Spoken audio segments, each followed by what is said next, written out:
First option is कि आप अपने आप को मेरे जैसे किसी बंदे के साथ एसोसिएट कर लें और मेरी मेंटोरशिप में, मेरी कोचिंग में आप ये अप्लाई करें। This is first rule.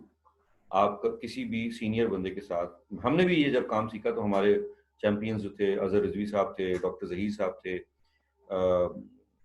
इस तरह के हमारे प्रोफेसर अमानुल्लाह साहब हैं, कायदा यूनिवर्सिटी से बानियों में से हैं, बिजनेस स्कूल उन्होंने स्टार्ट किया था। उसके बाद मोहम्मद अली जिन्ना यूनिवर्सिटी के बानियों में से हैं, आजकल जो कस्ट है। उसके बाद वो रिफा इंटरनेशनल यूनिवर्सिटी के डीन है आजकल बिजनेस स्कूल के, और हमारी जो national business education accreditation council है उसके सीनियर मेंबर्स में से, फाउंडर्स में से हैं। तो मेरे मेंटोर या मेरे कोच वो हैं जिनसे मैंने सीखा, और ये पाकिस्तान इंस्टीट्यूट ऑफ एंटरप्रेन्योरशिप का आइडिया भी उन्होंने मुझे दिया था। रादर ये सारा क्रेडिट उनको जाता है, और मैं ये बिल्कुल अलग हमेशा कहता हूँ कि ये उनका है, पीआईई उनका है, मैं सिर्फ इसको चला रहा हूँ। ब्रेन चाइल्ड उनका था, सोचा उन्होंने था। वो ये कहते हैं कि जी मैंने अल्लामा इकबाल की तरह ख्वाब देखा था, ताहिर तुमने कायद आज़म की तरह इसको एग्जीक्यूट कर दिया।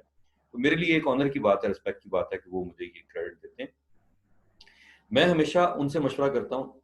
आपको मैं ये ऑफर कर रहा हूँ कि आप मुझसे मशवरा कर लीजिए अगर आपको कोई ऐसी चीज़ मिलती है। नंबर 1। नंबर 2, मैंने भी जब स्टार्ट किया था तो मैं ताहिर महमूद चौधरी नहीं था, मैं उसको बड़ा हम्बल और बड़ा छोटे लेवल पे था। आप अपनी एक्सपर्टीज इस किताब के मुताबिक डेवलप करते हैं, और ये जो हमारा कोर्स है इसके मुताबिक डेवलप करते हैं, तो फिर आप उनके कोर एरियाज को जाके एनालाइज करते हैं कि ये क्या चीज़ें हैं जिनको हमने एड्रेस करना है, या क्या चीज़ें हैं जिनको हमने वो जो हमने एक स्लाइड दिखाई ना कि वैल्यू फॉर मनी और आरओआई, रिटर्न ऑन इन्वेस्टमेंट।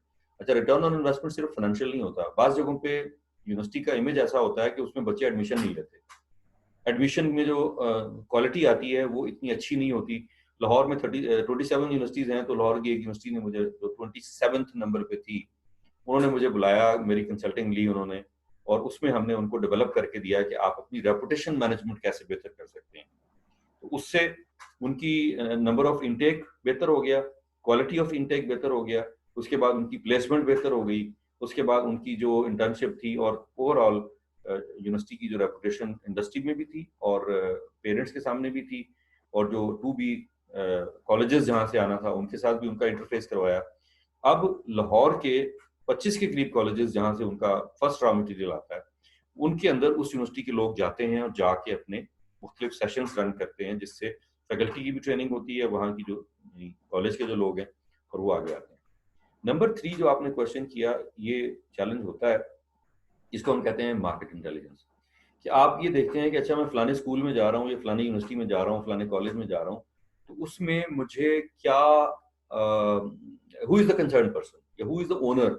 और बाज़ औक़ात क्या होता है कि ओनर तो कोई और होता है, बट डिसीजन मेकर जो है वो एक अपॉइंट किया हुआ, हायर किया हुआ सीईओ होता है, या चीफ ऑपरेटिंग ऑफिसर होता है, या कोई सिंपल एक मैनेजर होता है, वो उसको चला रहा होता है। तो आपको ये मार्केट इंटेलिजेंस के साथ उस ऑर्गेनाइजेशन के जो 2-4 मेंबर्स हैं, उनके साथ मिलके आपको तय करना होता है कि who is the decision maker. अगर आप ये नहीं करेंगे तो यू आर वेस्टिंग टाइम, और सारा कुछ करके फिर आप वहीं के वहीं खड़े होंगे, और आप अपनी सारी इन्फॉर्मेशन भी दे देंगे उनको, और वो बंदा हो सकता है कि उस इन्फॉर्मेशन को जो डिसीजन मेकर है उसके सामने प्रेजेंट करे कि जनाब मेरे ख्याल में आपको ये काम करना चाहिए, आपको ये काम करना चाहिए, आपको ये। कब वो बड़ा खुश होगा कि यार वाह, इसने तो बड़ा जबरदस्त होमवर्क करके दिया, ये तो बड़ा सही जबरदस्त मैनेजर है। तो बाद बात आपका आइडिया जो है वो चोरी होके वो उसको अपने लिए इस्तेमाल करता है। सो आपको कोशिश करनी है कि आप डिसीजन मेकर का मार्केट इंटेलिजेंस करके पता लगाएं, वहां तक पहुंचे, और उसके बाद उनको आप एक्चुअल जो इन्फॉर्मेशन है वो दें। इन्फॉर्मेशन कितनी देनी है और कितनी नहीं देनी है, ये भी एक इम्पॉर्टेंट चीज है। जी सरबत साहिबा। जी मुझे अपने जी आपका माइक ऑन हुआ है, तो मैंने कहा मैं आपसे पूछ लेता हूँ। जी मेरा असल में आज फर्स्ट डे है, तो मैं इसको अंडरस्टैंड करने की कोशिश कर रही हूँ, एंड ठीक, मेरा ख्याल है कि आज ओके क्वेश्चन तो नहीं होगा, ओके, क्योंकि इससे पहले मैंने कोई सेशन अटेंड भी नहीं किया। जी ठीक। हाँ जी जी आइए आइए, डॉक्टर जूबिया यस सर। आइए। जी आप ऑन हैं, बोलिए। सर मेरा कोई क्वेश्चन नहीं है सच। अच्छा ठीक है। अस्सलाम सर, मेरा क्वेश्चन है एक्चुअली। जी जी। मैं पूछना चाह रही थी actually from not related to this lecture, but I was wondering कि obviously consultancy service एक चलाना जो है वो just like any other company है, right? तो as a female, what do you suggest कि आपको कैसा leadership style adopt करना चाहिए ताकि you can get your point across and run the company? क्योंकि आपको ज़्यादा experience है and उस sense से मैं पूछना चाह रही हूँ। Okay, first of all, there is no discrimination के मतलब there is no gender biasing in this profession. Rather मैं ये कहूँगा कि as a female आपकी जो क्रिएटिविटी होती है वो बहुत अच्छी होती है, आपकी जो ऑब्जर्वेशन है कंपैरिजन में अगर मैं बात करूँ तो वो बहुत शार्प और बड़ी डिटेल्ड होती है।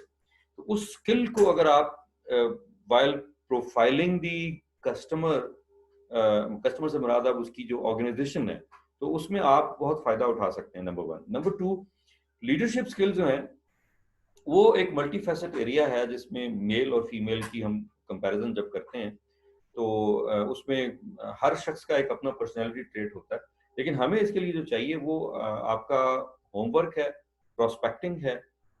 लोग अक्सर मैं उसकी एग्जांपल आपको ना रोजमर्रा जिंदगी से दे देता हूँ। आप अपनी गाड़ी ठीक कराने के लिए जाते हैं तो जरूरी नहीं है कि आपका जो मैकेनिक है वो फौरन ही उस पॉइंट तक या उस प्रॉब्लम तक पहुंच जाए। बाद औक़ात वो 2 या 3 गलत फैसले करता है या गलत चीजें बदलवा देता है, और ये एक्सपीरियंस है मेरा। अगर वो अच्छा नहीं है तो फिर कहीं जाके वो तीसरी चीज बदलने के बाद आपको कहता है कि हाँ जी अब ये ठीक है। तो दैट मीन्स कि उसने गलत डायग्नोस्टिक किया था, आपके 2 जगह पे पार्ट्स उसने गलत बदलवाए थे और उसके बाद तीसरा पार्ट उसने ठीक बदलवाया। उसने अपनी जो ट्रबल शूटिंग की वो आपकी कॉस्ट पे की। इसी तरह डॉक्टर के पास आप जाते हैं, और ये रोजमर्रा का आपका है, मेरी बात से आप इत्तेफाक करेंगे कि बाज़ औक़ात डॉक्टर की डायग्नोस्टिक गलत होती है। अब वो डायग्नोस्टिक कितनी अच्छी है डॉक्टर की, वो बहुत सारे पैरामीटर्स पे बेस करती है। नंबर 1 उसकी पर्सनल जो उसकी पर्सनल एक्सपीरियंस, उसकी जो डीप एनालिटिकल स्किल्स हैं, और उसकी जो अपनी जहन में डाटा बैंक बन रहा है पिछले 20 साल का, 10 साल का, 15 साल का, उसके एक्सपीरियंस को वो कैसे उस वक्त रिकॉल करके उस कस्टमर को, पेशेंट को उसके साथ एनालाइज करता है। चौथे नंबर पे इस वक्त जो दुनिया में टेस्ट रिपोर्ट्स हैं, जिसमें पैथोलॉजी की रिपोर्ट्स हैं, जिसमें रेडियोलॉजी की जितनी रिपोर्ट्स हैं सारी की सारी, एमआरआई और सीटी स्कैन से लेके, और लेटेस्ट किस्म के टेस्ट आ गए हैं। फिर कॉमन प्रैक्टिसेस हैं, ठीक है ना, बेस्ट प्रैक्टिसेस हैं। फॉर एग्जांपल कोरोना के लिए आपको 6, 7, 8, 10, 15 हज़ार रुपए का टेस्ट भी मिलता है इस वक्त मार्केट में, और एक टेस्ट ऐसा है जो आप अपने घर पे कर सकते हैं, जो कि 95% केसेस में एक्सपर्ट्स ये बता रहे हैं कि वो ट्रू है। ठीक है, वो टेस्ट ये है कोरोना का कि आप की जो जुबान की जो चखने की सलाहियत है वो खत्म हो जाती है, और आपकी जो स्मेल की है, परफ्यूम आप लगाते हैं आपको स्मेल नहीं आती। बहुत अच्छे टिक्के आपके सामने रखे हैं लेकिन मसाले की कोई खुशबू आपकी नाक में नहीं जाती। आप जब टिक्के खाने लगते हैं तो आपको उसका टेस्ट नहीं आता। तो this is the ultimate 95% cases में ये टेस्ट है। अब ये टेस्ट जो है वो डॉक्टर इससे काम चला लेता है, या डॉक्टर 95% से ज्यादा 100% एक्यूरेसी पे जाना चाहता है कि वो टेस्ट करवा ले आपका और फिर आपको ट्रीट करे। नंबर 1। नंबर 2, उसने अपने 10, 15, 20, 30 साल का जो एक्सपीरियंस है उसमें जितने उसके पास केसेस हैं, और ये सारा बेंचमार्क मैं ले जाता हूँ एक वकील के साथ। वकला में अभी, बल्कि वकला के लिए बड़ा चैलेंज आ गया डिजिटलाइजेशन में, कि अब आईबीएम का जो आईबीएम वॉटसन है, वो सॉफ्टवेयर जो है वो अब आपके लिए आर्टिफिशियल इंटेलिजेंस के थ्रू आपके कोर्ट्स के फैसले जो हैं उसमें आपकी हेल्प करेगा। वकील बीच में से फारिग हो जाएगा। आप एज ए क्लाइंट आप उसमें अपनी सारी प्रॉब्लम्स पुट करेंगे, उसके पीछे इतना बड़ा डेटाबेस है, इतना बड़ा आर्टिफिशियल इंटेलिजेंस का डेटा बैंक है कि वो आपको पूरी सर्कमस्टांसेस के साथ एनालाइज करके आपको बता देगा कि इस केस में आपको ऐसे जाना चाहिए, इस केस में आपको ये करना चाहिए, इस केस में आपको वो करना चाहिए। और मजे की बात यह है कि हम पिछले 20 साल से सुप्रीम कोर्ट ऑफ पाकिस्तान और हाई कोर्ट जो है पाकिस्तान की, उनके साथ काम कर रहे हैं, जिसमें उनके पास ये डेटा बैंक्स हमने, जिस तरह गूगल में आजकल आपको 36,772 उस टॉपिक पे बैकग्राउंड में चीज़ें मिल जाती हैं। तो हमने क्योंकि हम ताज़ीरात पाकिस्तान और ताज़ीरात हिंद, पाकिस्तान बनने से पहले जो थी, उसके मुताबिक हम ये सैम्पलिंग लेते हैं और उसके जो रेफरेंसेस होते हैं कि फ़लाँ केस में फ़लाँ जज ने फ़लाँ फैसला किया था, तो उसकी रूह से ये भी उसी तरह का एक केस है, तो इसके रेलेवेंट भी इसी तरह के फैसले होने चाहिए। तो एज ए कंसल्टेंट जब आप अपने कस्टमर को देखते हैं या आप अपनी फिट जो है उसको एनालाइज करते हैं एज ए लीडरशिप ट्रेट, तो आपको ये देखना है कि इस तरह के बेस्ट प्रैक्टिसेस के फैसले पहले कितने हुए हैं। पहले पाकिस्तान टोबैको कंपनी ने अगर ये काम किया था तो क्या किया था, वोल्टा बैटरी में मैंने ये काम किया था तो क्या किया था। रेलवे की अगर हम एग्जांपल लेते हैं तो रेलवे की इंडिया ने जो एग्जांपल की थी वो कैसे थी।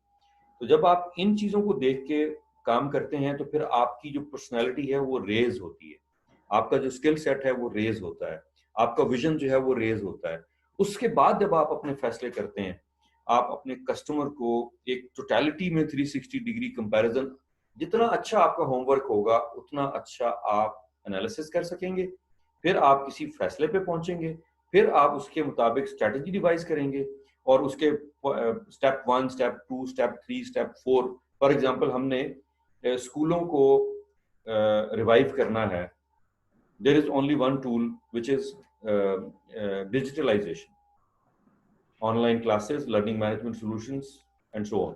अब आपने किसी लीडरशिप को, यानी किसी स्कूल के ओनर को या उसकी जो प्रिंसिपल साहिबा हैं जो उन्होंने हायर करके रखी हुई हैं, पीछे सेठ साहब बैठे हैं, तो दोनों में से डिसीजन मेकर कौन है। अब आपने उनको रेवेन्यू मॉडल के साथ कंपेयर करके बताना है कि इस वक्त अगर आप 40 लाख रुपए की फीसें कलेक्ट कर रहे थे एक महीने में, तो ये अब 10 लाख पे आ गई हैं, 30 लाख रुपए का आपका लॉस हो रहा है। अगर आप हमारी टीम के साथ काम करें और हम 10 लाख रुपए लेके आपको वापस 40 नहीं बल्कि 50 लाख पे ले जाएं, जैसे मैंने आपको IBA कराची की एग्जांपल दी थी, IBA कराची की फैकल्टी भी अब इंटरनेशनल हो गई है, ग्लोबल फैकल्टी को वो हायर कर रहे हैं एंटरप्रेन्योरशिप पढ़ाने के लिए, और 15, 20, 16, 17, 12, 13 स्टूडेंट नहीं होते अब कराची के जो पढ़ने के लिए वहाँ इनरोल होते थे, अब वो 250 स्टूडेंट हैं और 250 में उनके एलुमनाई हैं जो सफेद बालों वाले और ग्रे बालों वाले भी हैं, जो दुबई में बैठे हैं, जो सिंगापुर में, मलेशिया में, यूके में, USA में, कनाडा में बैठे हैं। वो उनके लीडरशिप के जो आपके स्टाइल है ना, वो केस टू केस बेस पे वेरी करते हैं। आप किस केस को किस तरह लेते हैं, आप उसकी एनालिसिस कैसे करते हैं। और मैं आपको हम्बल रिक्वेस्ट करूंगा कि गलत फैसला करने की बजाय, कमजोर फैसला करने की बजाय और महंगा फैसला करने की बजाय इंक्लूड योर गुरु का लफ्ज मैं प्रोफेशनली इस्तेमाल कर रहा हूँ। अपने गुरु जो हैं, आपके मेंटोर जो हैं, आपके जो कोच हैं, आप उनसे कंसल्ट किया कीजिए। आप देखिए हमेशा जो डॉक्टर होता है वो कभी क्रिटिकल केस आता है तो वो अपने उस्ताद को पूछता है। वकील कभी भी कोई क्रिटिकल केस आता है वो अपने किसी उस्ताद के पास जाता है और उनसे मशवरा करता है कि जी मेरे केस में ये ट्विस्ट आ गया, ये टर्न आ गया, या आज मैं एक्सपेक्ट कर रहा हूँ कि अगर मैं ये बात कहूंगा तो मेरा जो अगला वकील है, फाजिल वकील जिसे कहते हैं, वो मुझे ये जवाब देगा इसका। तो अगर वो मुझे ये जवाब दे तो फिर मुझे समझ में नहीं आ रहा कि मैं उसको किस चीज़ से काउंटर करूँ। तो आप ये देखें कि एतजाज अहसन साहब हैं और 3-4 जो बड़े बड़े हमारे वकील हैं, एक नायक साहब हैं, एक बाबर अवान हैं, और इस तरह के, इसमें से कुछ रेपुटेबल हैं, रेपुटेशन रखते हैं, कुछ जो हैं वो सीधे सीधे जज खरीद लेते हैं और उनके साथ जाके फैसला डिक्टेट कर लेते हैं। यानी जज के साथ बैठ के फैसला लिख के तो वो वकालत करते हैं। ऐसे भी लोग हैं, मैं ब्लंटली कह रहा हूँ ये, और बहुत माजरत के साथ कह रहा हूँ कि ये है, ये होता है। तो आपको इन चीज़ों से सबक सीखना है कि आप अपने मेंटोर और अपने कोच के साथ मशवरा कर लें। बाज़ औक़ात क्या होता है कि आप अपने पीयर्स के साथ, आपके लेवल के जो लोग हैं, 3 लोग बैठ के मशवरा कर लें, यार तुमने ये क्या किया था, तुमने ये कैसे किया, फलां स्कूल के लिए, फलां कॉलेज के लिए, फलां कॉल सेंटर के लिए, या फलां, अभी जैसे कॉल सेंटर की मैंने एक दिन आपसे शेयर की थी, हमारे जो नए लोग आए हैं उनके लिए मैं शेयर कर लेता हूँ। देयर आर 3-4 ऑप्शंस कि आपने लोगों को ले ऑफ करना है, नहीं कीजिए। आप अपनी बोर्ड की जो 10-12 हाईली पेड 5-5, 10-10 लाख रुपए सैलरी लेने वाले लोग हैं, उनकी 6 महीने की सैलरी हाफ कर दीजिए। आपका जो बाकी नीचे का तबका है, सारा आपकी ऑर्गेनाइजेशन है, उनके लोगों पे कोई फर्क नहीं पड़ेगा। You can manage that. दूसरे नंबर पे आप उनकी सैलरी 50% लेस कर दीजिए, क्योंकि क्राइसिस इस वक्त बड़े मुख्तलिफ नोयत के हैं और मुख्तलिफ क्लाइंट्स हैं आपके, उसमें से बहुत सारे क्लाइंट्स को कैसे हैंडल करना मैं अभी आपसे शेयर करता हूँ। उसके बाद आपने सैलरी कम कर दी, आप नीचे वाले लोगों से भी कहें कि जो मिडिल टीयर के लोग हैं, मिडिल मैनेजमेंट जिसे हम कहते हैं, उनको भी आप कहें कि 20% आप भी सेक्रीफाइस करें, हमने अच्छे वक्तों में आपको अच्छी सैलरीज दी हैं। अब हमारे पास दो ऑप्शन है कि या तो हम ले ऑफ कर दें, हम ले ऑफ नहीं करना चाहते, तो टॉप मैनेजमेंट ने 50% लेस कर दिया है, आप 20% लेस कर दें, ठीक है। तो सबसे नीचे वाले जो लोग हैं उनको आप कहें just for the sake of contribution 10% आपकी भी हम सैलरी लेस कर देंगे, अनलेस कि वो बेचारे 20-25 हज़ार 30 हज़ार पे हैं, उनको आप क्या लेस करेंगे तो वो क्या उसका फायदा होगा, ठीक है ना। तो उसको अगर आप ना करें तो बेहतर होगा। एक तो ये स्टाइल है। दूसरा स्टाइल ये है कि आप वर्क फ्रॉम होम पे चले गए, आपके बिजली के बिल खत्म हो गए, आपके ट्रैवल कॉस्ट जो एम्प्लॉई है उसकी बच गई है, आपका वहाँ जो रिफ्रेशमेंट का खर्चा था वो कम हो गया, एयर कंडीशनिंग का खर्चा आपका कम हो गया, तो उस खर्चे को आप एम्प्लॉई के साथ शेयर कर लें और एम्प्लॉई को कहें कि देखो तुम्हें 5,000 रुपये खर्च होते थे तुम्हारे ट्रैवल कॉस्ट पे, तो वो तुम 5,000 रुपये अगर लेस कर दो अपनी सैलरी में से, तो हम इसको इसी तरह कंटिन्यू कर सकते हैं। या हमारे पास दो ऑप्शन है कि आप अल्टरनेट डेज में आ जाएं, एक पे ताहिर आ जाए, एक पे अख्तर आ जाए, तो आप दोनों की सैलरी जो है वो उसमें हम शेयर कर देते हैं, रिड्यूस कर देते हैं। लेकिन किसी एक को ले ऑफ नहीं, दोनों को ले ऑफ नहीं करते, हम दोनों को रखते हैं, लेकिन एक दिन अल्टरनेट डेज में हम काम ले लेते हैं। कुछ जॉब्स ऐसी हैं जिसमें कि आप अपने जो चार्टर्ड ट्रेंड स्पेशलिस्ट लोग हैं उनको लूज नहीं करना चाहते, ये मॉडल है। तो इस तरह एचआर के मैं 10 और मॉडल गिन सकता हूँ आपको। आप अपने ये आप सीखेंगे कैसे, बहुत सारे एचआर के जो एक्सपर्ट्स हैं वो उनके साथ बैठिए, तो आपकी जो स्कूल के रिवाइवल की जो पूरी कैंपेन है उसके अंदर एक मॉडल ये भी आएगा कि आपने सैलरी थोड़ी सी रिवाइज भी करनी है। अगर आप उस वक्त किसी को 30,000 रुपये सैलरी दे रहे थे या 50,000 रुपये सैलरी दे रहे थे, तो आप उनसे कहें कि मेरे पास दो ऑप्शन है, एक तो मैं आपको बिल्कुल घर भेज दूं, और दूसरा ये कि हम आधा सैलरी कर दें कि आपका किचन कम से कम चलता रहे, ताकि 25,000 रुपये में आपका गुजारा होता रहे। और लोग जो मैनेज कर रहे होते हैं वो ना होने से बेहतर है कि आपका किचन चलता रहे, ठीक है ना। तो ये सारी चीजें आपकी लीडरशिप क्वालिटीज को इनहेंस करती है, अपने कस्टमर्स की नजर में भी, इवन आपको अपने कंपनी के अंदर जो एम्प्लॉइज हैं उनको भी आपको ये सारे गुर सिखाने हैं, या आपने उनके साथ बैठ के इनको तय करना है। तो अपनी टीम के साथ बैठिए, अपने जो उस्ताद हैं उनके साथ बैठिए, मेरे से हेल्प चाहिए मुझे बता दीजिए, मुझे बाज़ मुश्किल होगी, मैं अपने जो मेरे टीचर्स हैं, मेरे सीनियर्स हैं, मैं उनके साथ मशवरा करता हूँ। मैं कभी गलत फैसला नहीं करता।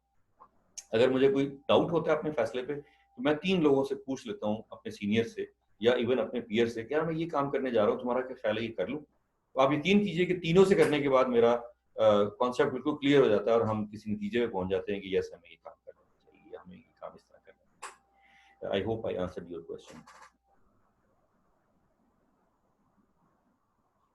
जी नेक्स्ट। अच्छा, मैं एक क्वेश्चन कर सकती हूँ? Sure sure. अच्छा, जी जी। अच्छा, मेरा क्वेश्चन ये है कि जो आपका ग्रुप है, मुझे नहीं पता कितने इसमें हैं इस वक्त पार्टिसिपेंट्स, तो इसमें एक्चुअली मेरा ख्याल है कि अभी इस वक्त तो कंसल्टिंग कर नहीं रहे हैं, लेकिन जैसे मैं हूँ तो मेरा इंटरेस्ट था कि इन फ्यूचर अगर मैं कंसल्टिंग में जाना चाहूँ या अपनी स्किल्स को यूज करना चाहूँ, तो ये किस तरह से किया जा सकता है। I should have some know how कि किस तरह मार्केट में हो रहा है। तो आप इस ग्रुप में ज्यादातर वो लोग हैं जो कि एक्चुअली कर भी रहे हैं या जी बिल्कुल कर रहे हैं, इंटरेस्टेड? बिल्कुल कर रहे हैं। इसमें उस्मान है जिन्होंने अभी अपना एक क्वेश्चन रेज किया था, उनको ये दिक्कत हुई थी, प्रॉब्लम हुई थी, वो कर रहे हैं, और 2-3 और हमारे लोग हैं जो कर रहे हैं। हमारी 2 बहुत सीनियर फैकल्टी मेंबर्स हैं, डॉक्टर साइमा और डॉक्टर जुबिया, दोनों हेड ऑफ डिपार्टमेंट्स हैं अपने अपने यूनिवर्सिटी में, और उनके जो बहुत सारे प्रोजेक्ट्स आते हैं जिनको वो ऑलरेडी हैंडल कर रहे थे, और अभी हमारे इस कोर्स के बाद वो इंडस्ट्री एकेडेमिया लिंकेज में अपने आप को इन्वॉल्व कर रहे हैं, एंगेज कर रहे हैं इसके अंदर। और इस तरह और कुछ लोग हैं हमारे जो इस ग्रुप में हैं, काम कर रहे हैं। डॉक्टर भगवान दास हैं, वो ऑलरेडी 2-3 प्रोजेक्ट कर चुके हैं और कुछ और प्रोजेक्ट करने जा रहे हैं। तो ये basically project management, not project management, consulting management की स्किल्स क्या क्या होनी चाहिए, कंसल्टेंट की पर्सनैलिटी की खूबियाँ क्या होनी चाहिए, जो कि हम कवर कर चुके हैं। हम आपको संडे का जो सेशन है मैं अभी उसका भी अनाउंस करता हूँ। तो संडे के सेशन में हम मेकअप क्लास कर रहे हैं, 3 घंटे की मैराथन, 3 बजे से लेके 6 बजे तक। हमारा जो रेगुलर सेशन 9 बजे का है वो अपनी जगह पे मौजूद होगा उस दिन, ठीक है। तो 3 घंटे में वो हमारे न्यू कमर्स या जिनके कुछ सेशन मिस हो गए थे, हम उनको इनटेक लेके और उस लेवल पे वापस लेके आ रहे हैं। उसकी सारी स्लाइड्स और उसकी सारी जो नोट्स और उसके जो मटेरियल हैं वो आप सबको मैं भेज दूंगा। हमारे जो फेसबुक पे साथी इस वक्त देख रहे हैं और वो आज से हमें ज्वाइन कर रहे हैं इस ऑफर के बाद, वो भी इसमें शामिल हो जाइए। और फ्राइडे संडे को 3 बजे से लेके 6 बजे तक ये एक मेकअप सेशन है जिसमें हम पूरी क्लास जो रिवाइज करेंगे। जो हमारे एग्जिस्टिंग लोग हैं वो भी अगर दोबारा से बैठना चाहें तो मुझे कोई एतराज़ नहीं है, लेकिन वो उसमें बोर ना हो या उसमें वो ये ना समझें कि यार ताहिर साहब सारी चीज़ें रिपीट कर रहे हैं। तो वो रिक्वेस्ट है कि अगर आप बैठना चाहें तो मुझे कोई एतराज़ नहीं है, ओपन सेशन होगा इसी तरह। सर हम तो बोर नहीं होंगे, लेकिन दरमियान में लोड शेडिंग हो जाएगी 1 घंटे।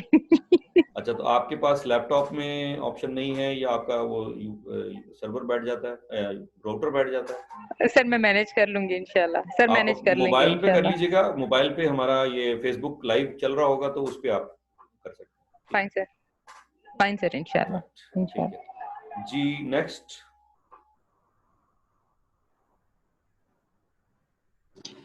सर मेरा एक क्वेश्चन है, उसमें मेरा क्वेश्चन ये है कि जब आप किसी को प्रपोजल प्रेजेंट करते हो या फिर आप किसी के पास अपना एक लेके जाते हो कि I can do this job for you, लेकिन आपको फर्स्ट ऑफ ऑल आपको फील होता है कि आफ्टर प्रेजेंटेशन जब आप अपनी सेल्फ असेसमेंट कर रहे होते हो कि आपने कुछ अच्छी तरह से प्रेजेंट नहीं किया। जस्ट लाइक कि मैं अगर टैक्स कंसल्टेंट हूँ और मैं किसी न्यू कंपनी को अप्रोच कर रहा हूँ और मैं उसके ऊपर अपना थोड़ा सा वर्क करता हूँ पहले, और उसके बाद फिर भी मुझे फील होता है कि नहीं मैं शायद उस चीज़ को उनको नहीं अच्छी तरह से प्रेजेंट कर सका।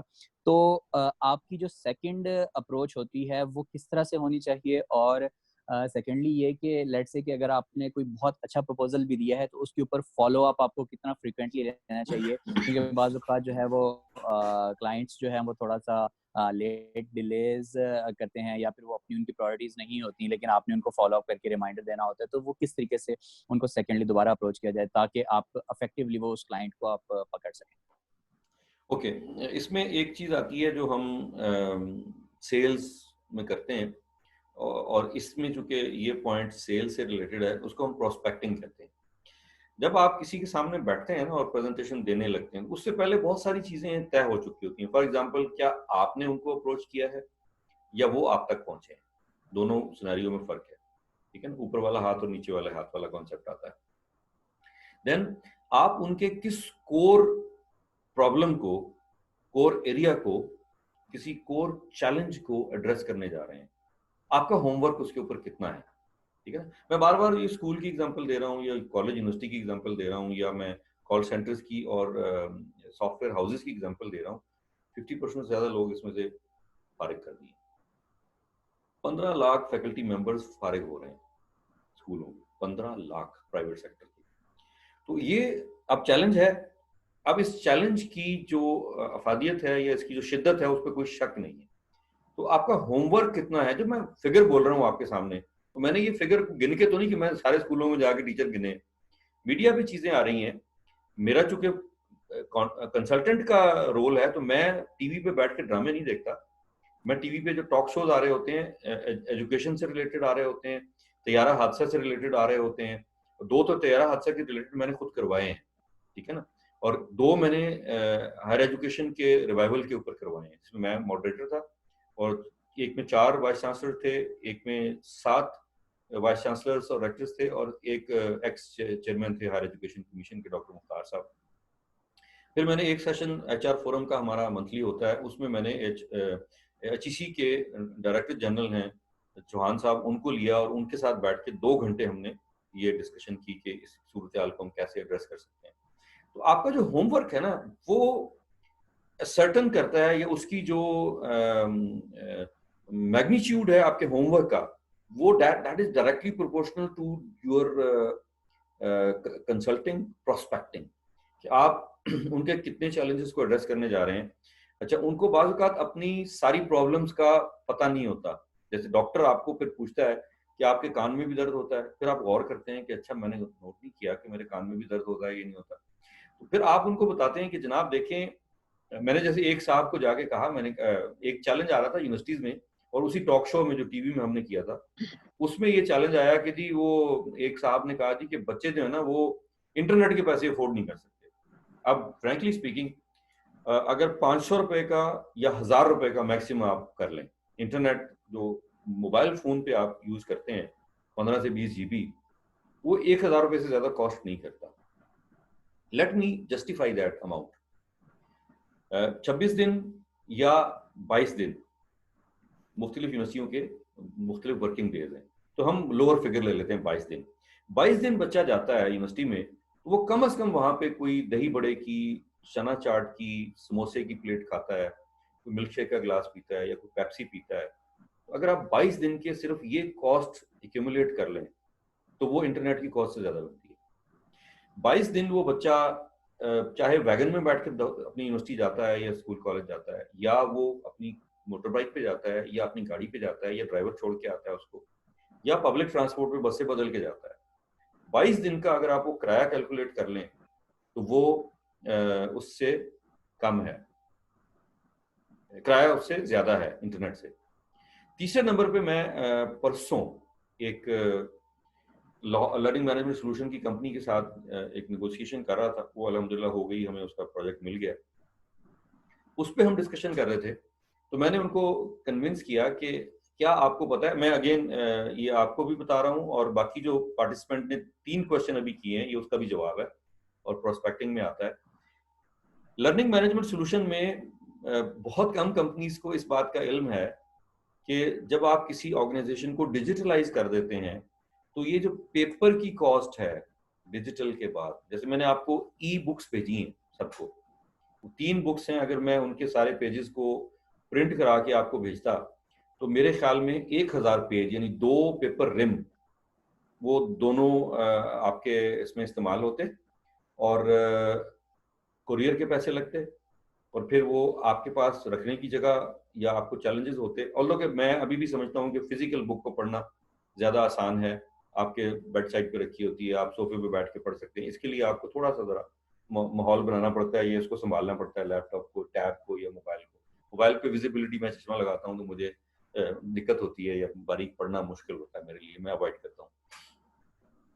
तो एक पूरी यूनिवर्सिटी का या स्कूल का या कॉलेज का एक साल का let me tell you, let me calculate for you, एक साल का जो पेपर परचेज का बिल है, जो पेपर A4 साइज का पेपर वो अपनी कॉलेज स्कूल यूनिवर्सिटी में इस्तेमाल करते हैं, उसको प्रिंट करने के लिए फिर जो प्रिंटर का टोनर होता है उसकी कॉस्ट, चाहे वो रिफिल कराते हैं, फिर उस प्रिंटर की वियर एंड टियर, अल्टीमेटली बेशक उन्होंने सेकंड हैंड प्रिंटर खरीदे हुए हैं तो उसकी वियर एंड टियर तो हो रही है, उसकी रिपेयर मेंटेनेंस भी हो रही है। चौथे नंबर पे उसके लिए जो बिजली वो इस्तेमाल कर रहे हैं, और खासतौर पे प्राइवेट सेक्टर यूनिवर्सिटीज में बिजली का बिल जो है उसको कितना रिड्यूस करना है, ये मालकान जो है उसके ऊपर बड़ा गौर करते हैं। LED की जगह SMDs के बल्ब लगा रहे हैं, कॉस्ट इफेक्टिव एयर कंडीशनर्स लगा रहे हैं और उसको मैनेज करते हैं। सोलर लगाए हुए हैं, majority 90% private sector universities, college और स्कूल्स ने सोलर पैनल लगाए हुए हैं ताकि बिजली की कॉस्ट कम करे। अच्छा, चौथी ये कॉस्ट हो गई। पांचवी कॉस्ट है कि जब भी कभी कोई प्रिंटर ऑपरेट करना होगा तो उसके ऊपर एक बंदा खड़ा, जिसको हम प्रिंटर ऑपरेटर कहते हैं, या आपका एडमिन असिस्टेंट हो सकता है, क्लर्क हो सकता है, या आप किसी से भी हेल्प लेते हैं, तो अल्टीमेटली वो उसके पोर्टफोलियो में तो शामिल है कि उसने आपको प्रिंटिंग करके देनी है। फिर आपने उस प्रिंटिंग की हुई चीज को बाइंड करना है, उसको रखना है, फिर आपने उसको शेल्फ करना है कहीं, तो आपके शेल्फ में कहीं ना कहीं कोई ना कोई जगह उसके लिए ऑक्युपाई होगी, आहिस्ता आहिस्ता आहिस्ता आहिस्ता वो बढ़ती चली जाएगी। ये एक एस्पेक्ट है। दूसरा एस्पेक्ट थोड़ा सा सोशल कॉन्टेक्स्ट में है कि हमने पूरी दुनिया में जो प्लैनेट के ऊपर टोटल दरख्त थे, जब से पेपर बना, पेपर इजाद हुआ, 400 साल हो गए तकरीबन, पेपर इजाद करने से लेके आज तक हमने 50% से ज्यादा दरख्त काट दिए हैं प्लैनेट से, जिसकी वजह से क्लाइमेट चेंजेस आई हैं, और हमने उन दरख्तों को इस्तेमाल कर लिया, जला दिया इसमें पेपर। और जो अगले है ना 50% दरख्त बच गए हैं जो इस वक्त, लेट मी टेल यू, अगर हमने डिजिटलाइज ना किया, अगले 20 साल के बाद आपके वो दरख्त भी खत्म हो जाएंगे, और आपको अंदाजा नहीं है कि क्लाइमेट चेंज में आप कितने भयानक सैलाबों से, ग्लेशियर पिघलने से और पोल्यूशन से नबुर्द आजमा होंगे अगर आप उस वक्त तक जिंदा रहे, हम सब जिंदा रहे, या ये मौसम या कोरोना क्या इम्पैक्ट लेके आता है उसके बाद की बात है। तो मैं एज ए कंसल्टेंट जब किसी एक स्कूल के लर्निंग मैनेजमेंट सोल्यूशन को बेचने जाता हूँ ना, तो मैं ये 5 बातें पहले बैठ के कॉलेज, स्कूल, यूनिवर्सिटी के प्रिंसिपल, वाइस चांसलर, हेडमास्टर से करता हूँ। मैं अपनी कैलकुलेशन करके उनको बताता हूँ कि जनाब इतने नंबर ऑफ स्टूडेंट्स हैं आपके, इतना आपका बिजली का बिल है, इतने पेपर हैं, इतने कागज हैं, आपका जो फी बिल जाता है हर महीने प्रिंट होके 5000 बच्चों का फी बिल का मतलब 5000 शीटें, 5000 शीटों का मतलब 5000 कॉपियां प्रिंट हो रही हैं, तो कार्ट्रिज की बिजली का बिल, उसके बाद वो एनवेलप में आप डालते हैं या बच्चों को हाथ में पकड़ा देते हैं, उसकी बजाय आप उसको डिजिटली क्यों नहीं भेजते, ठीक है ना? या आप उसको ऑफसेट क्यों नहीं करते पेरेंट्स के साथ, कि पेरेंट्स के व्हाट्सएप पे चला जाए, उनको एक एसएमएस चला जाए या उनकी ईमेल पे चला जाए, बहुत सारे पेरेंट्स ईमेल इस्तेमाल नहीं करते, वगैरह वगैरह। तो जब मैं ये सारी कैलकुलेशन करके जब किसी टेबल पे बैठता हूँ प्रिंसिपल के साथ या डिसीजन मेकर के साथ, तो मैं ये कैलकुलेशन जब उनको बताता हूँ, आपको हैरत होगी सुन के, जिस तरह मैंने इंटरनेट की कीमत, ट्रैवल कॉस्ट, फ्यूल कॉस्ट और जो रिफ्रेशमेंट की कॉस्ट है, 22 दिन की स्कूल कॉलेज यूनिवर्सिटी के बच्चे की लंच लेके जाता है, घर से लेके जाता है या वहाँ खाता है, उसको जब मैं मैनेज करता हूँ तो वो कॉस्ट ज़्यादा है और इंटरनेट की कॉस्ट कम है। घर में बैठ के बच्चा सिक्योर तरीके से पढ़ रहा है ना?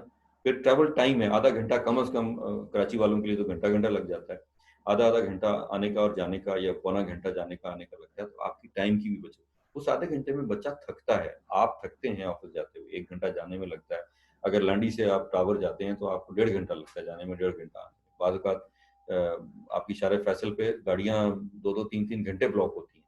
इस कॉन्टेक्स्ट में जब आप अपना होमवर्क करेंगे ना, तो प्लीज अगेन वही बात है, आपको थोड़े दफा किसी की मेंटरशिप में बैठना पड़ेगा, मेरे जैसे किसी, मैं अपने आप को उस्ताद नहीं कहता, मैं अपने आप को मेंटर भी नहीं कहता, खुद से ना कहना चाहिए, ना मैं हूँ, लेकिन मैं ये टूल्स इस्तेमाल करता हूँ जिससे मुझे कैलकुलेशन करने में आसानी होती है।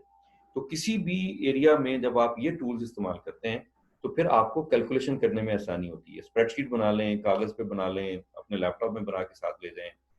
उसके बाद जब आप बात करते हैं तो वो बात एक मायने रखती है, बात में वजन होता है, और आप उसकी ना अपनी फी की, उस प्रोजेक्ट की कॉस्ट की, और उसके जो ROI, result return on investment आप करके दे रहे हैं, तीनों जब आप टेबल पर रखते हैं ना, तो आप कहते हैं जनाब जितनी आप पेपर, प्रिंटिंग, इलेक्ट्रिसिटी, और एक बंदा जो आपको, 2 बंदे आपको पूरे स्कूल में या कॉलेज में प्रिंटिंग करके दे रहे हैं, और फी बिल जो आप प्रिंट करके दे रहे हैं, हमारे डिजिटल सिस्टम में ये चीजें मैनेज हो जाएंगी, एक्यूरेसी हो जाएगी, ट्रांसपेरेंसी हो जाएगी, एक क्लिक पे एक ईमेल पूरी स्कूल के लोगों को, अगर सर्कुलर है वो चला जाएगा, सारे फैकल्टी मेंबर को अलग चला जाएगा, टाइम टेबल आपके अलग, आप कोई चीज प्रिंट नहीं करेंगे, आप सिलेबस प्रिंट नहीं करेंगे, एवरीथिंग इज डिजिटल।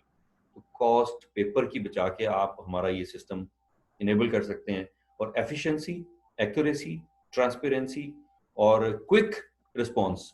ईमेल आपने अभी की है, अभी सबको पहुंच गई है, मैसेज आपने अभी किया है, असाइनमेंट आपने अभी भेजी है, सबको पहुंच गई है। अदरवाइज वो कुछ लोग बच्चे आते नहीं, 2 बच्चे नहीं आए, उनको नहीं मिली, अगले दिन उन्होंने बहाना लगा दिया कि जी। अच्छा, तीसरा इसकी डिजिटल रिसीट है, आपने मुझे एसएमएस किया 12:56, मेरे पास लिखा हुआ, मैंने आपको रिप्लाई किया, मेरे पास लिखा हुआ, अनलेस कि आपने ब्लॉक ना किया हो तो ब्लू टिक भी मुझे बता देते हैं कि आपने पढ़ भी लिया। तो ट्रांसपेरेंसी बहुत है डिजिटल अरीना में, ठीक है ना? तो आपको इन चीजों को ट्रांसपेरेंसी के एंगल से भी देखना है, वगैरह वगैरह वगैरह वगैरह, ठीक है ना? तो आई hope I answered your question कि आपने किस तरीके से इसको मैनेज करना है और किस तरीके से इसको देखना है। मैं घंटों इसके ऊपर बात कर सकता हूँ, लेकिन मैं चाहता हूँ कि अगर किसी के और क्वेश्चंस हैं तो वो भी ले लीजिए। Sir, I would like to ask something. जी। So when we go for any startup or any project, our vision is very different from the consulting perspective. Why this is so? Because if I am opening a company or if I am running a project, although I am considering everything, but being a consultant, my perspective became changed. So whenever we start something, why we don't care the same things that is happening into the consultant? Mindset है, हमारा mindset है, या आप ये कह लें कि आप, मैंने एक दिन पहले भी कहा था कि मैं इस वक्त आप लोगों को कैसा कॉम्पिटेंट नजर आना चाहता हूँ, ये आपके इख्तियार में नहीं है, ये मेरे इख्तियार में है। मेरे लफ्ज़ों से, मेरी एक्सपर्टीज से, मेरे एक्सपीरियंस से, और मैं जो मटेरियल इस्तेमाल कर रहा हूँ आपको शेयर करने में, मैं जो एग्जांपल्स आपसे शेयर कर रहा हूँ, मुझे उससे आपको कन्विंस करना है, ये मेरे इख्तियार में है, ठीक है ना? अब आप अपने कस्टमर्स को या क्लाइंट को या प्रोजेक्ट किसी ऑर्गेनाइजेशन को अपने बारे में क्या कमिट करना चाह रहे हैं, या क्या कन्फेस करना चाह रहे हैं, क्या आप उनको बताना चाह रहे हैं। तो पर्सपेक्टिव आपका, चाहे आपको बिजनेस शुरू कर रहे हैं, स्टार्टअप शुरू कर रहे हैं, या आप कंसल्टिंग कंपनी शुरू कर रहे हैं, ये भी सर्विसेज हैं बेसिकली आप जो दे रहे हैं। उस सर्विसेज में आप किस जॉर्गन के साथ शुरू करते हैं? क्या आप आसानियां पैदा कर रहे हैं लोगों के लिए? क्या आप लोगों के लिए कन्वीनियंस पैदा कर रहे हैं? क्या आप उनकी फाइनेंशियल बचत कर रहे हैं? आप कोई नई चीज उनको प्रोड्यूस नहीं करके दे रहे। आप ये कह रहे हैं, जैसे मैंने वोल्टा बैटरी के साथ किया, कि 19 बैटरियां उनकी 100 में से वापस आ जाती थी वारंटी पीरियड में। उनको दोबारा से खोल के, लेड को पिघला के, प्लास्टिक को फेंक के, नया प्लास्टिक लेके या मोल्ड करके दोबारा से वो बनाते थे। उनको 19 बैटरियों का लॉस होता, हम उसको 3 पे लेके आए। तो कैन यू इमेजिन कि 16 बैटरियां उनकी अब वापस नहीं आती, तो 16 बैटरियों की ट्रेवल कॉस्ट अब दादू से वापस आ रही है, कराची से वापस आ रही है, क्योंकि फैक्ट्री उनकी यहाँ पे। तो ये सारी ट्रेवल कॉस्ट उनको यहाँ वापस लाने में पड़ती थी। ट्रकों के ट्रक, कंटेनर के कंटेनर वापस आते थे, फ्यूल खर्चा होता था। ये यहाँ कराची से यहाँ तक इस्लामाबाद से भी आगे है हतार, 40-45 किलोमीटर, तो वहां तक का तकरीबन 1.5 लाख रुपए एक कंटेनर का लगता है किराया। तो उस कंटेनर में 1.5 लाख रुपए खर्च करके बैटरियां वापस आती थी, फिर वो डीमोल्ड होती थी और वापस उसकी सारी प्रोडक्शन होती थी। तो मैं जब उनको ये काम करके देता हूँ, तो उनकी 19 में से 3 बैटरियां सिर्फ रह जाती हैं। मैं उसको 1.5 पे भी ला सकता था, लेकिन 1.5 पे लाने के लिए अगेन रिटर्न ऑन इन्वेस्टमेंट था। मैंने उनको बताया, मैंने कहा जी इसका जो बेनिफिट है वो कम हो जाएगा, आपकी कॉस्ट और बढ़ जाएगी। आप 1.5 पे भी ला सकते हैं, लेकिन मैं आपको मशवरा नहीं देता। ये भी एक मेरी वाइज उनको वो थी। मेरे लिए और बढ़ सकता था कि मैं अपना स्कोप ऑफ वर्क और बढ़ा लेता, लेकिन मेरे कस्टमर को उसका फायदा नहीं होना। बेनिफिट उसका ये है कि उनके जितने मेंबर हैं आज तक जो उस पूरी टीम में शामिल थे, वो आज भी रिस्पेक्ट की नज़र से देखते हैं, आज भी उसी तरह मुझे बुलाते हैं, मुझे रेफर करते हैं, मुझे रिकमेंड करते हैं। मुझे उन्होंने एक लेटर बना के दिया हुआ है, रिकमेंडेशन लेटर, जो आपको मैं शेयर कर दूंगा। तो आपने भी वो लेटर लेना है, ठीक है ना। तो इस कॉन्टेक्स्ट में आप इन चीज़ों को देख सकते हैं। जी, एनी अदर क्वेश्चन? सर मैं अपने कमेंट्स देना चाहूँगी, because this was my first day, और मैं ये कहना चाहती हूँ कि it is very very engaging. मतलब एक लम्हा के लिए ऐसा नहीं हुआ है कि मेरी अटेंशन जो है वो डाइवर्ट हुई हो, and I am learning a lot, और मैं इसको बहुत एंजॉय कर रही हूँ। मतलब इसको बहुत इजीली मैं ना डाइजेस्ट कर रही हूँ। जो सबसे अच्छी बात ये है कि it's not on my nerves, and I am learning and absorbing it simultaneously. So I really appreciate. क्योंकि आपका तारुफ नहीं है बाकी लोगों के साथ, क्योंकि बाकी लोग जितने आए हैं उनको हमने तारुफ करा दिया था। तो अगर आप अपना इंट्रोडक्शन करा दें, या मैं आपका इंट्रोडक्शन करा दूं। मैं अपना इंट्रोडक्शन करवा देती हूँ। My name is Sarwat Gilani, and basically मैं बैंकिंग एंड DFIs में मेरा एक्सपीरियंस है। मैं कह सकती हूँ कि मैं रिस्क मैनेजमेंट प्रोफेशनल हूँ, और बैंकर भी कह सकती हूँ मैं खुद को। Basically, I did my MBA in finance, and then I did masters in financial risk management from UK, Sheffield University. वहाँ से मैंने किया।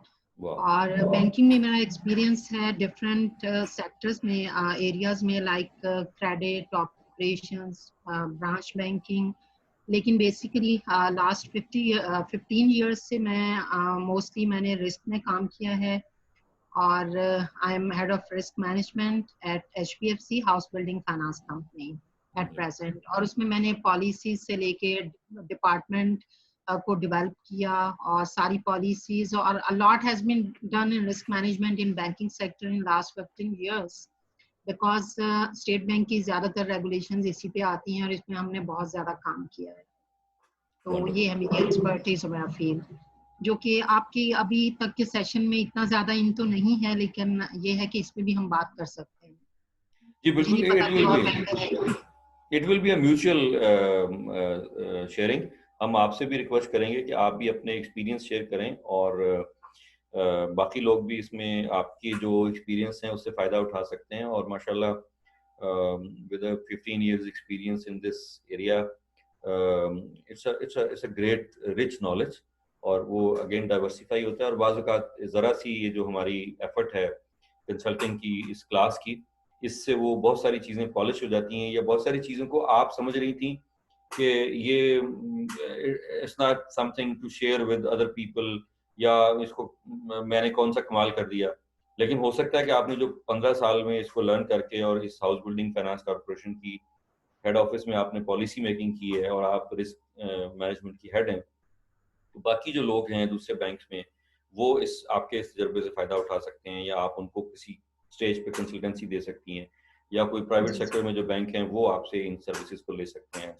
अच्छा, इसमें एक इम्पॉर्टेंट एक और एस्पेक्ट इसका ये है कि एक तो रिस्क मैनेजमेंट हो गया और फिर हाउसिंग से इसका रिलेटिव होना ना, क्योंकि हम लोग लो एंड मिडिल इनकम को कैटर कर रहे होते हैं और ये एक बड़ा ही स्पेशल एरिया है, क्योंकि हाउसिंग जो है इस वक्त ज्यादा नीड कहाँ पर है, अफोर्डेबिलिटी का प्रॉब्लम है।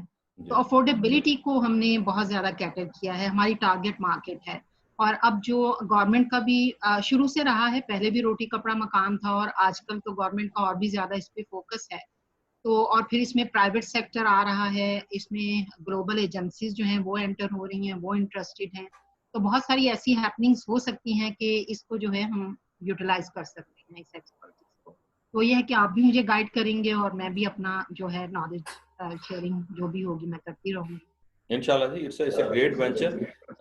एक 50 लाख घर और 1 करोड़ नौकरियां जो हैं वो इस गवर्नमेंट के पास अब सिर्फ मेरा ख्याल है कि 2 साल और कुछ महीने रह गए हैं, उसमें इन्होंने इसको कन्वर्ट करना है। और अगर नहीं करेंगे तो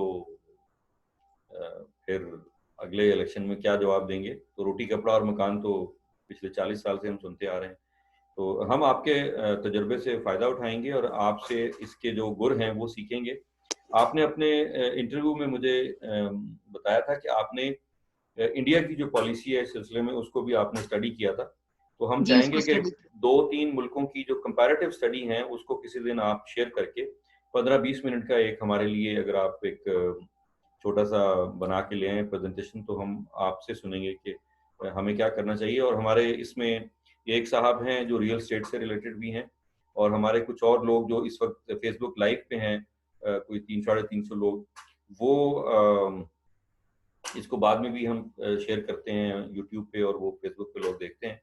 तो वो भी हमारे रियल एस्टेट बिजनेस क्लब है जिसमें कोई 4-4,500 मेंबर हैं। तो वो भी एक बहुत बड़ा चंक है हमारा और हमारी एक बहुत बड़ी सोसाइटी है, वो भी इससे फ़ायदा उठा सकते हैं। तो आप सिर्फ हमारे साथ पार्टिसिपेंट नहीं हैं बल्कि आप एज ए कंट्रीब्यूटर भी इसमें आएंगी और आपसे हम बहुत सारी चीज़ें हम भी सीखेंगे इंशाल्लाह। ठीक है। अच्छा, इसमें ये है कि टर्की और इंडिया का तो मैंने स्टडी की है, एक और कंट्री को इंक्लूड करके तो जरूर I would love to present something. Please इसमें हम कंपैरेटिवली स्टडी करके तो एक प्रेजेंटेशन मैं दे दूँ। बहुत शुक्रिया जी, thank you. Doctor Saba, doctor Zubia, आप कुछ कहना चाह रही थी? आपका इंट्रोडक्शन नहीं हुआ क्योंकि आप ने बाद में ज्वाइन किया।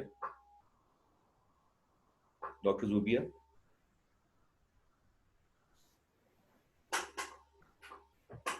अच्छा, नहीं है। कोई और साहब कंट्रीब्यूट करना चाहें? अस्सलाम वालेकुम जी वालेकुम सलाम जी। डॉक्टर साहब, मैंने कहा आज इंट्रोडक्शन चल रहा है न्यू कमर्स का, तो आप भी करवा दें।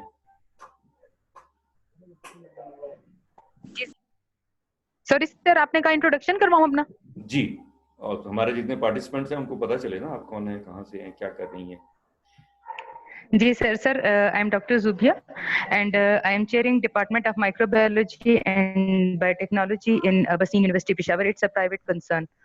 And I'm serving this university from 2008. But I started my career from Army Public College, Peshawar, right in 2002 while I was doing my MSc. And I have gone through the research associate and Canadian supervisor, Professor Dr. Iftikhar. And I am actually dealing with the teaching and research and administration. This is my job description, that it's a blend of all these three. And I'm running 7 programs this time. Rather, I have initiated, I'm amongst the pioneers of these programs. That is BS Microbiology, my BS Biotechnology, MSc Microbiology, MPhil Microbiology, MPhil Biotechnology, DPT, that is Doctor of Physical Therapy, and MLT, that is Medical Laboratory Technology. Wow. So currently I am having about 1,000 students in my department. and about 35 faculty members, amongst which almost 50% are PhDs. And I did my PhD from University of Peshawar under supervision of Dr. Bashir, who is the Dean Faculty of Life and Environmental Sciences. Wonderful. And I started, actually I initiated these programs at Abbasine University, and I have passed through all the phases of development and growth of this university as well.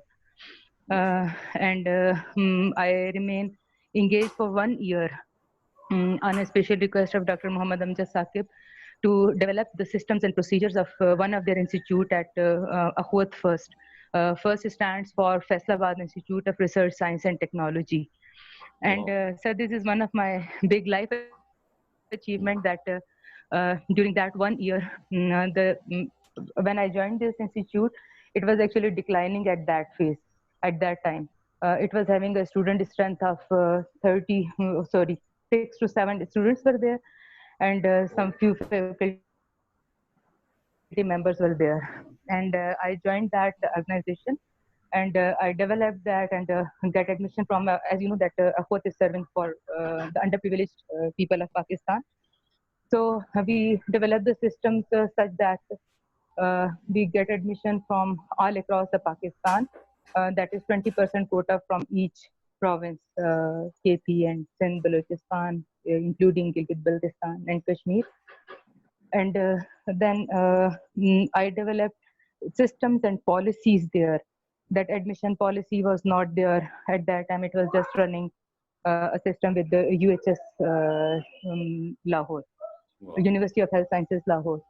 And then I formulate the admission policy, different faculty की induction में मैं involved रही. Then उनके hostel के plans थे, फिर उसके बाद faculty को train करना, उनसे जिसने HSC की requirement के मुताबिक उनके plans develop करना, course folders, portfolios, record maintenance. So हर system के अंदर involved रह के 1 साल में मैंने उस institute को अल्हम्दुलिल्लाह किसी जगह पे पहुंचाया with my experience which I got from Abbasine University. तो ये मेरी एक लाइफ टाइम अचीवमेंट है और मैं एक वॉलंटियर हूँ अखुवत के साथ हमेशा. तो ये मेरा छोटा सा इंट्रोडक्शन है. बाकी मैं अपने कुछ मैं चूंकि रिसर्च हम करवाते हैं लेकिन मैं बहुत ज़्यादा ऑक्यूपाइड होती हूँ एडमिनिस्ट्रेटिव उसमें. I remain a member of senate, syndicate, that of academic council. हमारी GSRMC का एक वो है तो उसमें इन्वॉल्व रहती हूँ. तो about 500 graduates I have already produced in our MPhil and MSc program, and plus a few from DS program. तो सर ये अचीवमेंट है, बट स्टिल मैंने इस ग्रुप को ज्वाइन किया फॉर द पर्पस के I want to groom myself. Still मुझे लगता है कि बहुत सारी चीज़ें हैं जो अभी हमें सीखनी है और आगे फिर अपने स्टूडेंट्स को इक्विप करना है. और मेरा लाइफ ऑब्जेक्टिव जो है that is basically I am a born teacher. और मेरा पर्पस एम ऑफ लाइफ जो है उसे आप कह लें कि मुझे अपने बच्चों में वो डेफिशिएंसीज नहीं देखनी जो इस स्टेज पे हमने कभी फेस की हुई हैं. तो मैं बेसिकली कंसर्न्ड हूँ बच्चों की ग्रोथ के लिए. बच्चे सीखें, जब वो ग्रो करते हैं, जब वो माशाल्लाह कैप्टन्स और डॉक्टर्स और इंजीनियर्स बन के हमारे सामने आते हैं तो मेरा पैरों खून जो है वो बढ़ जाता है. बहुत बूढ़ी नहीं हूँ मैं सर, लेकिन मैंने अपना करियर अर्ली स्टार्ट किया. I am 39. तो लेकिन इस एज पे मैं अल्हम्दुलिल्लाह समझती हूँ कि अल्लाह ताला ने मुझे बहुत कंसिडर किया है, मेरी पावर से ज्यादा दिया है. और मैं अभी भी स्टिल मेरे माइंड में हमेशा एक क्वेश्चन आता है कि मैं आपसे कभी पूछूं कि सर आपको मेरी ईमेल आईडी कहाँ से मिली. लाइक मेरे लिए एक अल्लाह ताला ने खुद ब खुद लगता है रास्ता वो खोल देता है. जब आपका आपके दिल में होती है तो फिर where there is a will there is a way. तो वो खुद ब खुद मेरे सामने आता है. आई एम एस्टोनिश्ड स्टिल कि आपको ईमेल आईडी कहाँ से मिली, कहाँ से आपने वो किया और मैंने कैसे आपके साथ लिंक हो गई. मेरे पास डेटा बैंक्स होते हैं बहुत सारे नेटवर्क्स के. गालिबन आपने पिछले दिनों में HEC ने एक सेशन किया था जिसपे डिजिटल वाला, तो उसपे एक ईमेल आई थी मुझे जिसमें आपके भी एड्रेसेस थे सर. वो जिसमें 427 लोगों को ईमेल जनरेट हुई थी और लोगों के साथ 100 लोग जो थे वो देखें. अब इस्तेमाल की बात है कि लोगों ने कड़ाकेदार एक ईमेल आई थी कि आप हमें बताएं, हम आपको ट्रेन करते हैं कि Zoom पे सेशन कैसे. जी बिल्कुल ऐसे. बिल्कुल ऐसे। तो ये नेटवर्क होता है, टूल्स आपके पास होते हैं, आप उनको कैसे इस्तेमाल करते हैं, इट्स अप टू यू। और ये नेटवर्क गैदरिंग जो है वो इसी तरह होती है जब आप इन चीजों को लेकर। सही, ठीक ठीक sir, thank you sir. Welcome जी। एनी अदर चैंपियन जी? सर जी, एक रिक्वेस्ट थी मेरी कि आजकल स्टील मिल वाला इशू फिर दोबारा चल पड़ा है, तो इसमें लाजमन आपकी इस पे भी वर्किंग होगी, तो इसकी रिस्ट्रक्चरिंग में, इसके मामलात में क्या इशू है, और पिछली गवर्नमेंट और आज 20 साल हो गए हैं इसके ऊपर नहीं हो रहा जी। अगर एक सेशन आप इस पे रखते हैं कुछ पॉइंट्स की डिस्कशन के लिए, कल या आगे? थोड़ा सा आगे जाना पड़ेगा हमें, क्योंकि अभी हमारी कुछ चीज़ें इसकी पेंडिंग हैं, ये कर ले। जब हम रिस्ट्रक्चरिंग वाला, अभी हमारा तकरीबन हम 50% पे पहुंचने वाले हैं, जिसमें हम कंसल्टिंग की बात कर रहे हैं। तो अभी हम टर्न अराउंड मैनेजमेंट पे जब जाएंगे ना, तो वो 6 यूनिट्स के रिवाइवल पे आ जाएगा। तो फिर हम केस स्टडी जो है पाकिस्तान स्टील की ले रहे हैं। हमारे पास पाकिस्तान रेलवे की भी केस स्टडी है, पाकिस्तान स्टील की भी है, PIA की भी है। हमने तीनों केस स्टडीज शेयर करनी है। उससे फायदा ये होगा कि 3 डिफरेंट इंडस्ट्री आपके पास आ जाएंगी, और उससे फिर आप कंपैरिजन कर लेंगे, तो आपको वो टूल्स, टेक्निक्स और वो आप कह लें एटिकेट्स जो हैं उसके, वो आ जाते हैं। जैसे अभी मैंने पेपर की एक एग्जांपल दी है आपको, मेरे पास 10 और चीजें हैं जो लर्निंग मैनेजमेंट सोल्यूशन की जस्टिफिकेशन को वाजे करते हैं कि किसी भी ऑर्गेनाइजेशन या उसके लिए, even learning management solution corporate sector में भी इस्तेमाल होता है। ऑर्गेनाइजेशन डेवलपमेंट में, जिसको हम ट्रेनिंग डिपार्टमेंट कहते हैं, HR डिपार्टमेंट के अंडर होता है ये, OD ऑर्गेनाइजेशन डेवलपमेंट, उसमें भी आजकल लोग फिजिकल ट्रेनिंग की बजाय लर्निंग मैनेजमेंट के साथ, ऑनलाइन लर्निंग मैनेजमेंट के साथ, जो टीचर है या आपका ट्रेनर है वो सिंगापुर में बैठा है या बैठी है, अमेरिका में बैठा है या बैठी है, आप उनको डिजिटली ऑनलाइन लेके एक दिन का पूरा हाफ डे का सेशन कर लेते हैं, या कुछ चीजें उनकी रिकॉर्डेड आप ले लेते हैं और कुछ क्वेश्चन आंसर जो है वो आप उसमें ले लेते हैं। तो कॉर्पोरेट सेक्टर के लिए भी लर्निंग मैनेजमेंट सोल्यूशन उतना ही इम्पोर्टेंट है जितना आप यूनिवर्सिटीज के लिए बात कर रहे हैं, स्कूल के लिए बात कर रहे हैं, कॉलेजेस के लिए बात कर रहे हैं। तो इंशाल्लाह हम पाकिस्तान स्टील को भी इसमें डिस्कस करेंगे। ठीक है। कोई और क्वेश्चन नहीं है तो आज का सेशन खत्म करें। थैंक यू वेरी मच, बहुत शुक्रिया आप सब लोगों का, और आपकी हम्बलनेस का कि आपने इतने लंबे टाइम के लिए, दिस इज 1 घंटा 42 मिनट आपने मुझे बर्दाश्त किया। तो आई होप कि इसका कोई ना कोई फ़ायदा होगा आपको इंशाल्लाह। अल्लाह ताला आपको अपनी ईज़-ओ-मान में रखे, अल्लाह ताला आपको आपके लिए आसानियाँ पैदा करे और आपको आसानियाँ तक़सीम करने की तौफ़ीक़ अता फ़रमाए। वमा अलैना इल्लल बलाग़।